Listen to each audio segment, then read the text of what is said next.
Olá, tudo bem com você? Eu sou o professor Ronaldo e estamos aqui para mais uma aula de filosofia.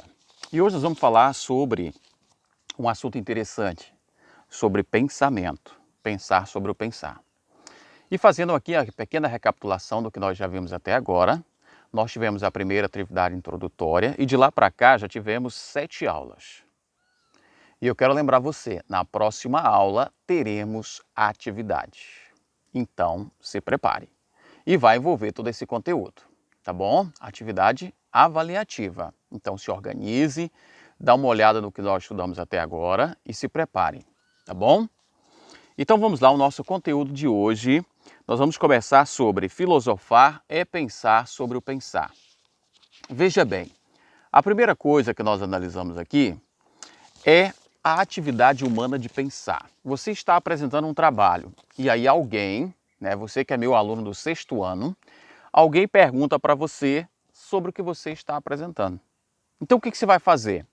Você vai começar a pensar de outra maneira aquilo que você está falando. Você vai tentar criar uma maneira melhor para explicar o trabalho. Porque ao pensar para responder uma pergunta, você está pensando sobre o seu próprio pensamento. Através do pensamento, nossa alma voa para lugares novos, lugares distantes. Ela amplia as possibilidades. O pensamento é como uma linguagem interna, quando eu falo comigo mesmo. Só o sujeito, só você sabe o que você está pensando. Por quê? A fala, ela é um pensamento externo, porque ele é colocado para todo mundo. E o pensamento, ele é interno, porque só você sabe. Então é interessante observar essa relação entre pensamento e fala. A fala é para todos, o pensamento é só para você. A não ser que você transforme ele em uma fala externa.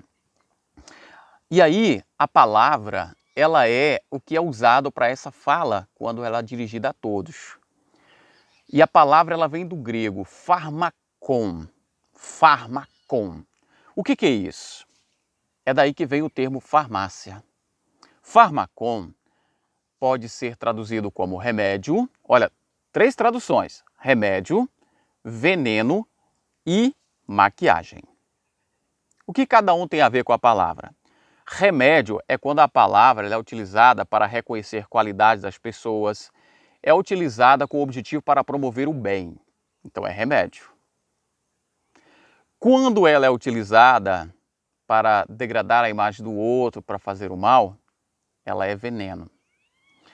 E quando ela é utilizada para esconder as verdades, a mentira, promover o que não é bom, ela é maquiagem. E como é que você vai definir isso? Depende da dosagem. Senão ela pode ser veneno, ela pode ser remédio e ela pode ser maquiagem. E aí nós temos aqui o primeiro grupo de atividades, são 6 perguntas para você responder e nós vamos seguindo com o conteúdo. Pensamento e linguagem. Sem as palavras, não teríamos como expressar os nossos pensamentos. E sem linguagem, não seríamos seres racionais. Mas será que podemos dizer que a linguagem é apenas um instrumento de comunicação? Será que a linguagem é só instrumento de comunicação? Quando o pensamento, por acaso, existe um momento que o pensamento não depende da linguagem? O filósofo grego Platão, ele dizia o seguinte, que o pensamento é um diálogo silencioso da alma consigo mesma. De acordo com o entendimento de Platão, as palavras seriam apenas instrumentos do pensar. Elas seriam úteis para apenas a comunicação. Só no momento de se dizer o que se pensa é que utilizaríamos a linguagem. Porém, existem controvérsias. Porque para ele o pensamento não depende da linguagem.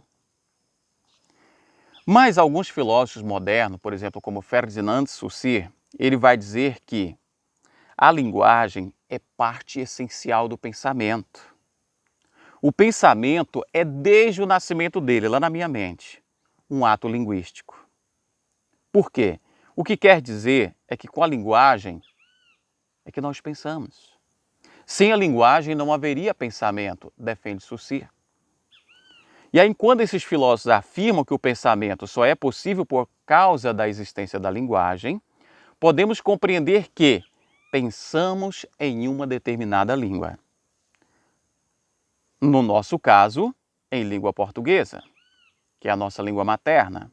Mas podemos pensar em outras línguas. Por exemplo, tem quem pensa em inglês, espanhol, francês, italiano, alemão e várias outras opções.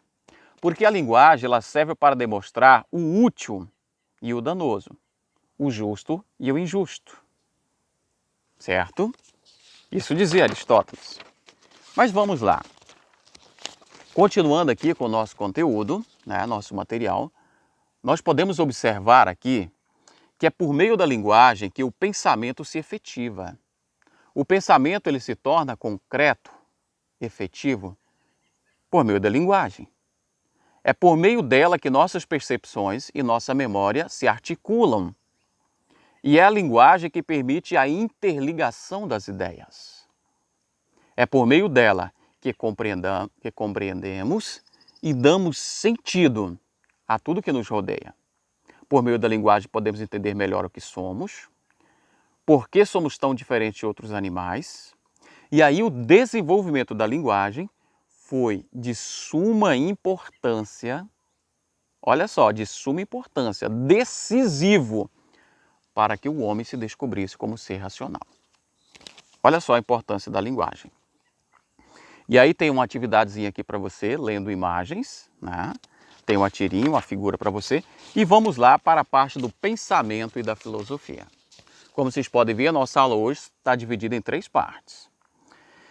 E quando nós falamos de pensamento e filosofia, eu quero trazer para você a antropologia, que classifica o homem moderno como sendo Homo sapiens. Para quem não sabe, a antropologia é o estudo do ser humano.